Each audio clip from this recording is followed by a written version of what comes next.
Dans cette vidéo, je vais vous expliquer comment configurer un domaine personnalisé dans Substack, encore appelé Custom Domain, pour passer d'une URL votrenomdedomaine.substack.com à une URL votrenomdedomaine.com tout court, et donc de professionnaliser un petit peu votre image à travers Substack. On va décortiquer tout ça étape par étape, des configurations qu'on va avoir à faire dans Substack, en passant par les choses que vous devrez modifier dans votre provider de domaine, OVH ou autre, et on verra même comment aller donner l'information à Google pour que le transfert soit limpide et que vous perdiez aucun référencement de votre ancienne URL vers la nouvelle. Allez, c'est parti, je vous montre tout ça en détail, on bascule sur l'écran.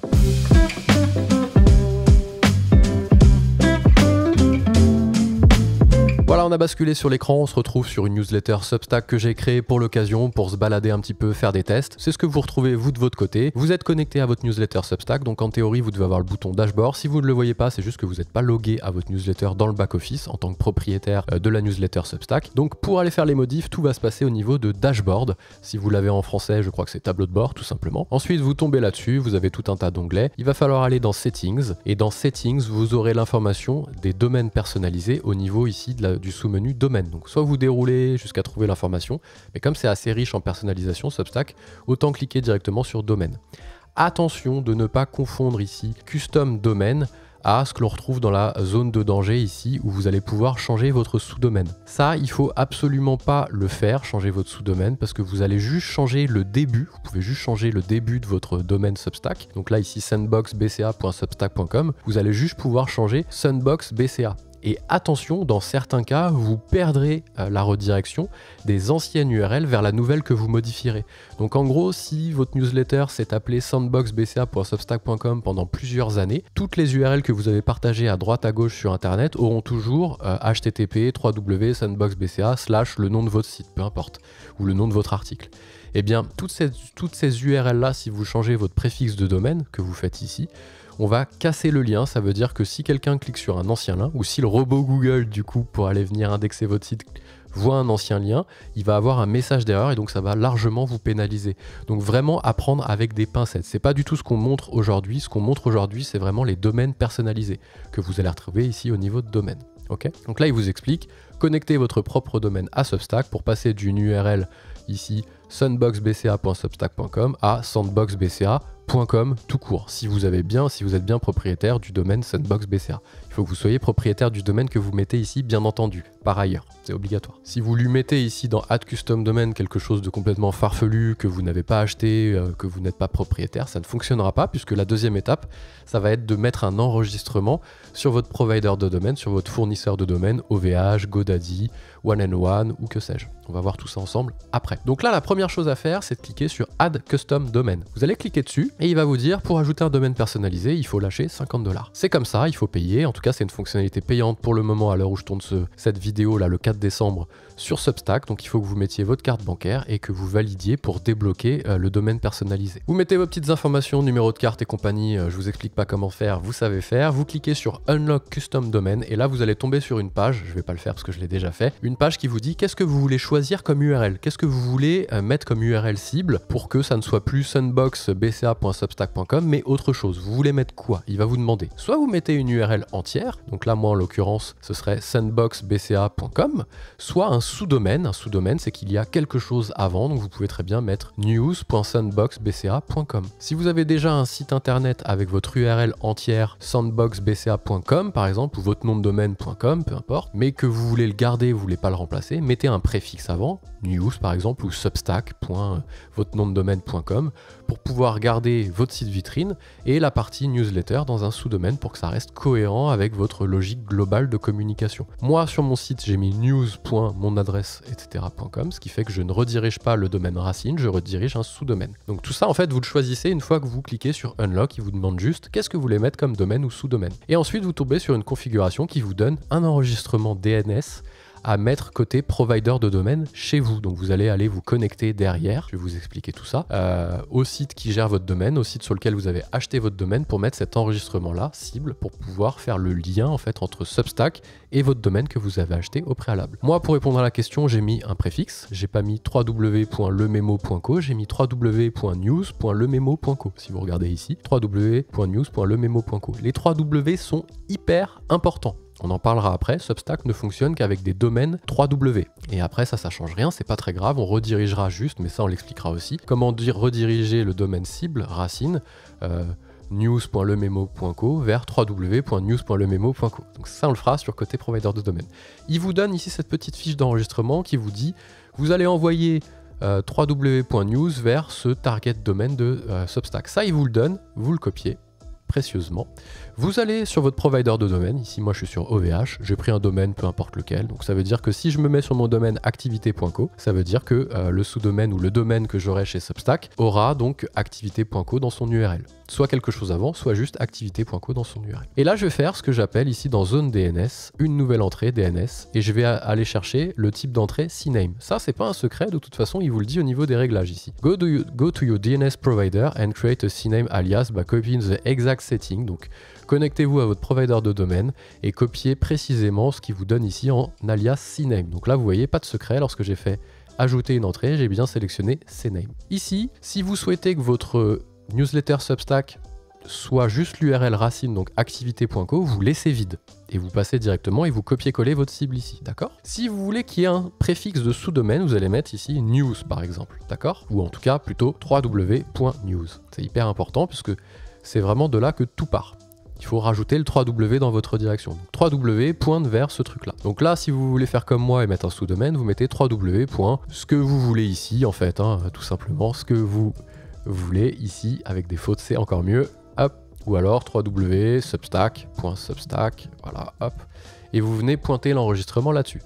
Et si vous faites ça, il va regarder s'il y a bien une cohérence entre ce que vous avez choisi de mettre, ici, www.news, et le sous-domaine qui vous a proposé, lui va regarder, vous avez bien mis cet enregistrement là, ça sera la deuxième étape, je vais vous expliquer après. Donc là, si vous mettez rien, ce sera le domaine principal qui sera redirigé. Vous faites suivant, valider, le TTL vous le laissez par défaut, si vous voulez le personnaliser, c'est 3600 secondes. Hop, mais vous le laissez en général, les TTL par défaut, vous les avez ici dans OVH, et moi ils sont déjà de 3600 secondes, donc ça ne sert à rien de remodifier pour mettre 3600 secondes, sachant que par défaut vous avez déjà un TTL de 3600 secondes. Une fois que vous avez validé, que vous avez fait ça, ça veut dire qu'il y a bien une cohérence puisque vous avez bien mis ce que vous avez choisi de mettre ici du côté de votre provider. Lorsque vous allez valider une première fois, il va aller regarder Substack, il y a un petit automate qui va aller regarder si la redirection existe bien, si la première partie du boulot a bien été faite. Si la première partie du boulot a bien été faite, il va vous mettre une première coche verte ici, comme quoi c'est validé. Mais le boulot ne s'arrêtera pas là, puisque lui, il a des choses à faire aussi de son côté, pour rediriger en fait toutes les anciennes URL vers vos nouvelles URL. Ça, il va le faire. Il y a une redirection prévue par Substack. Je me suis renseigné avant de le faire. J'ai créé un post pour qu'ils me répondent. Ils m'ont répondu.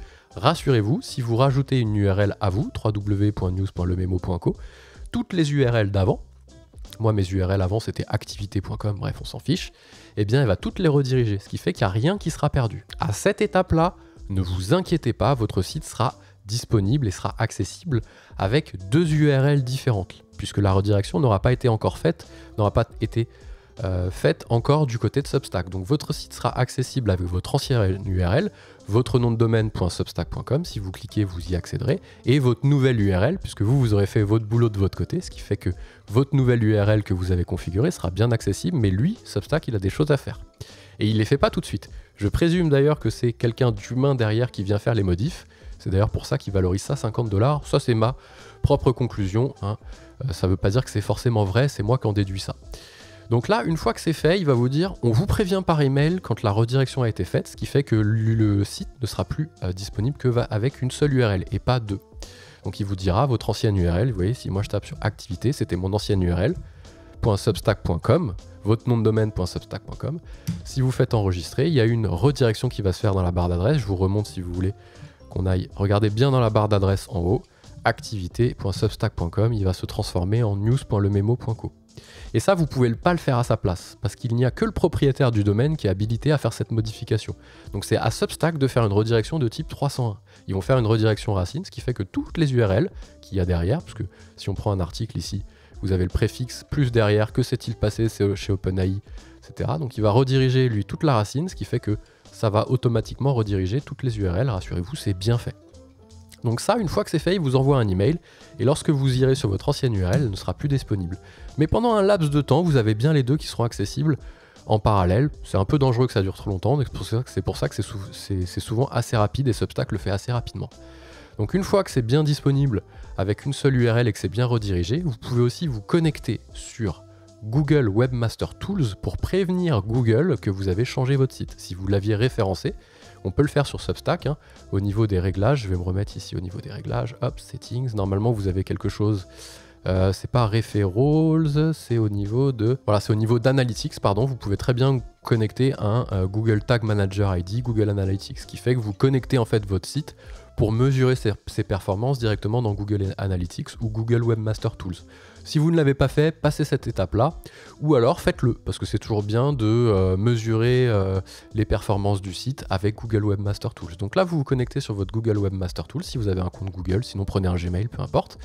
Vous aviez bien votre ancienne URL ici, activité.substack.com, qui n'est plus disponible. Donc ce qui fait que si Google arrive un matin et essaie d'aller crawler les URL, il sera redirigé vers le nouveau. Donc il va comprendre par lui-même si vous voulez, c'est pas très grave si vous le faites pas. Mais si on peut l'aider pour qu'il ait bien tous les signaux qui soient homogènes, autant le faire. Donc là, vous rajoutez une propriété, vous, sur votre Google Webmaster Tools, vous ajoutez une propriété et vous mettez votre nouvelle URL cette fois-ci. L'URL que vous avez mise news.votrenomdedomaine ou votrenomdedomaine.com. Vous l'ajoutez et vous faites valider. Il va vérifier normalement si vous avez bien fait les manips au niveau de Substack qui se positionne au niveau des réglages ici avec un Google Tag, etc.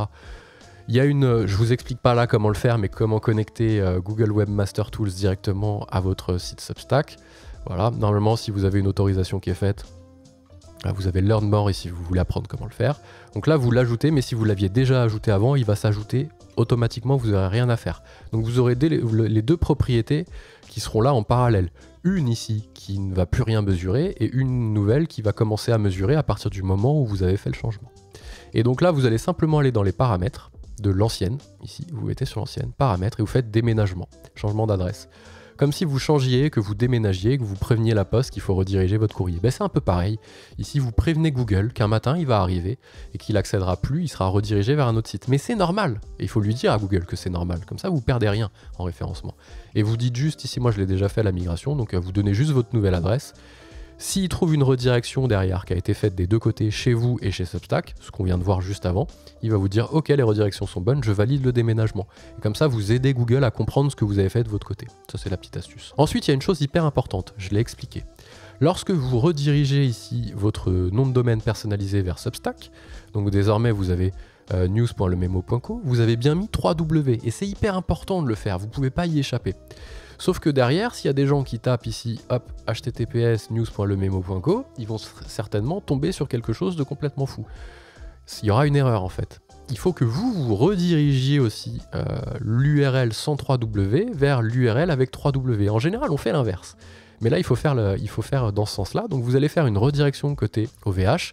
Et vous allez dire, quand quelqu'un tape news, si vous avez choisi news, bien entendu, ça maintenant vous avez compris, .activité.co, je veux rediriger vers une adresse web qui est permanente https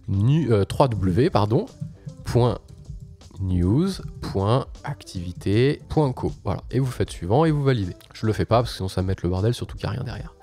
Et donc lui, dès qu'il y a quelqu'un qui va se présenter avec le sans préfixe 3W, donc news.activité.co, il va le renvoyer vers 3W. Donc là, comme ça, vous serez tranquille. En général, on fait l'inverse parce qu'on a estimé que c'était plus joli de ne pas avoir les 3W.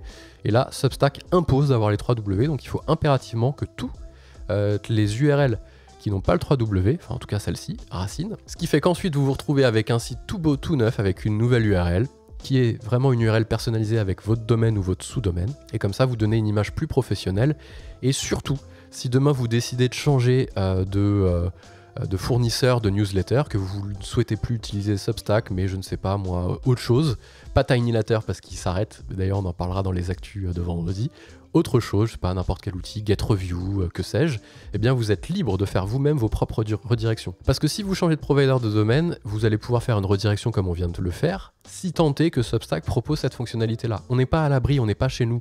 On ne sait pas, demain Substack enlève cette possibilité de faire des redirections. Si vous voulez changer de provider avec une nouvelle URL type www.mailchimp.com parce que vous faites vos newsletters sur Mailchimp, eh bien, si Substack enlève la possibilité de faire des redirections, vous perdrez toutes vos URL. Tandis que là, une fois que c'est fait, C'est vous qui êtes maître de vos URL puisqu'elles sont chez vous sur votre fournisseur de domaine et vous êtes libre de les rediriger où vous voulez, de rediriger un bout sur Mailchimp, un autre bout sur ActiveCampaign, l'autre bout sur Klaviyo, que sais-je, vous faites ce que vous voulez, vous êtes chez vous et c'est ça le gros intérêt. J'espère que ce petit tuto sur Substack pour brancher un domaine personnalisé vous a plu. N'hésitez pas à mettre un petit pouce si c'est le cas. Si vous avez des questions, ça se passe en commentaire. Je l'ai fait, je m'y connais plutôt pas mal sur cette partie-là. C'est pas toujours très clair, donc n'hésitez pas à poser vos questions, j'y répondrai avec grand plaisir. Si ces sujets vous plaisent, n'hésitez pas à vous abonner. En général, on parle de tech à destination des entreprises et moi je vous dis à très vite. Ciao!